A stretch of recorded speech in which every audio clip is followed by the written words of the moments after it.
because we just came off the Amo fight, and the protection ward was used when they were all brainwashed. He did killing blows. Oh, this could be bad. Oh no. I think the only hole that's gonna be expanded is yours, so bend over, buddy. We're going in raw. You got slow-mo? Yo, she just matrixed that shit. Nah, she redirects it. Nah. How did she get even cooler? Okay, hey, but wait. We all went.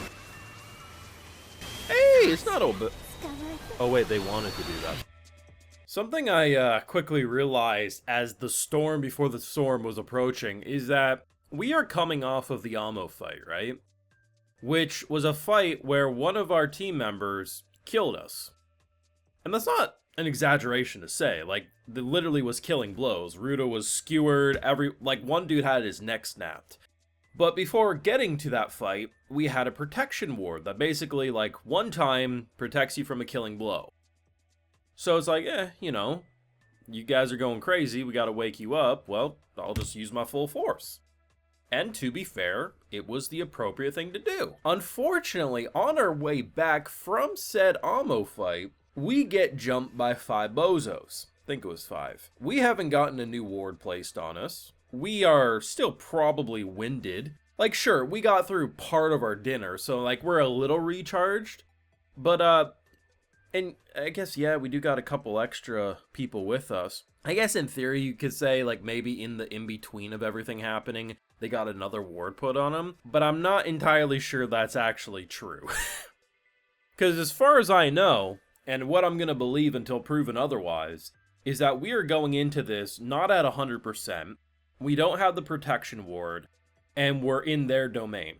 At first, I thought to myself, hey, even though we're getting teleported, at least we got the whole party with us. And then the girl's kind of like, yeah, that's exactly what we wanted to happen.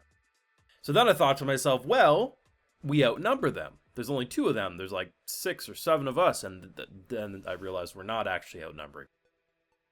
This shit's about to get bloody. Do I think someone's gonna die? My gut reaction says no. But I don't like the title. I don't like the title, The Storm Before the Storm, because usually it's the calm before the storm, right? There's something simple before shit pops off. So if you're telling me there's big shit before even bigger shit, it's... no protective wards? All I'm going to say is I just hope I'm wrong and they slap some new ones on. Either I'm forgetting or they're going to show us that it happened before, because right now it ain't looking good. But hey, I guess on the plus side, Amo's probably alive. 1, her boots weren't bloody. I have to imagine if she was dead, they probably would have like had blood all over her boots.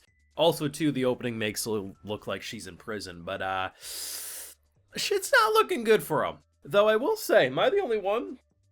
When they were talking before they jumped us, we're looking for a specific thing. It's something like this. And I start realizing, the more they're talking about Rudo and how he fell, and they're like, how did you survive the fall? Like, no one leaves, right? Like, no one comes in, no one, like, how does that work?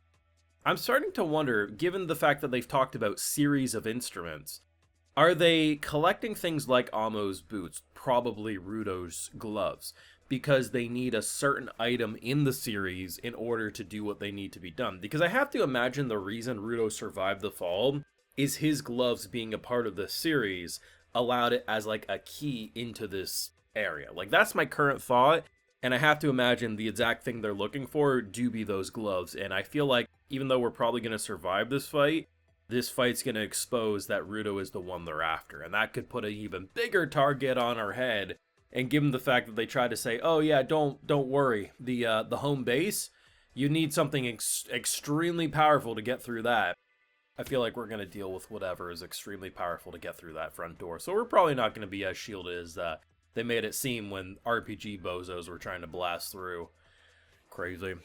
Made this far in the video though. Drop a like, show your support, subscribe if you're new around your Patreon. Is where you can catch my full live reactions, all this and more. If you also want to help fund the channel and videos just like the one you're watching. So I love me some Gachiakuta. I have to say though, the new opening and ending shit on the first opening and endings. Not that they were bad, but it's just so much better this time around. Like, I love the fact too is that the visuals of both the opening and ending are equally good, as are the songs. It's not one or the other. The ending song visually looks like something Studio Shaft would have done, fantastic, and then the opening visually for, opening 2 here, is just like, it's graffiti-like, it's amazing.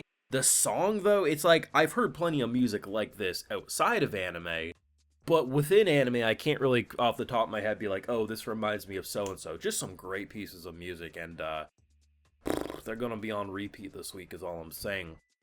So, last episode was intense. I have nothing but respect for the author and how they handled such intense subject matter, but it's like, there's so many opportunities with where the story can go, and given that the opening has Amo seemingly imprisoned, I have a suspicion our boy's also going to be imprisoned by the end of this fight. I don't think anyone's going to die, but the fear should be there given that we don't have protection wards, and also, we're not really fighting on our terms.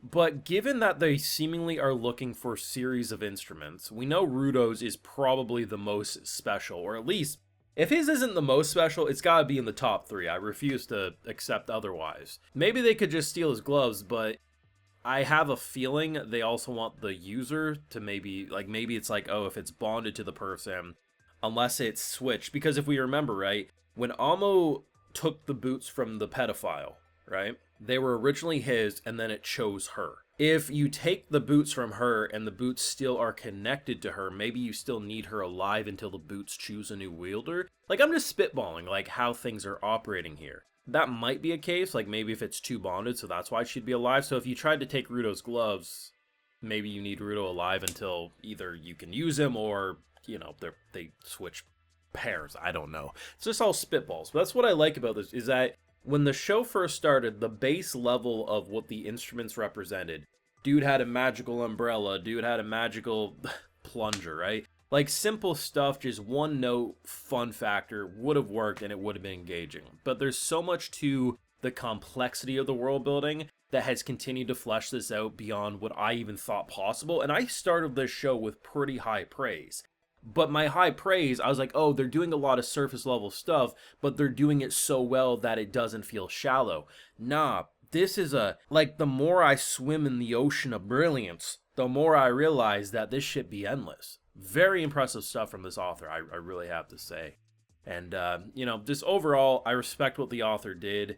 It's just brilliant what they're able to do in terms of such complexities with emotions and everything like that. And it's gonna be brilliant, exciting, and terrifying to see what happens, because as badass as that woman was, kicking ass and taking names, showing that we have an indestructible defense, I have a feeling with whatever we're about to deal with here is going to highlight that our defense is far from indestructible. Your thoughts down below on this week's episode of Gachiakuta, and what do you think the storm before the storm is going to look like? Let me know. Drop a like, share your support, subscribe if you're new around here, and of course Patreon's where you catch my full live reactions to all this and more. Like, hey, I also like to give video shoutouts to my patrons. So today we got GreedX23, Neil Vickers, Jenny Stiegel, Matt Barker, Xenogod. We also have Mario Jacobs. I appreciate the support, everyone. Please take care, and y'all have a good one.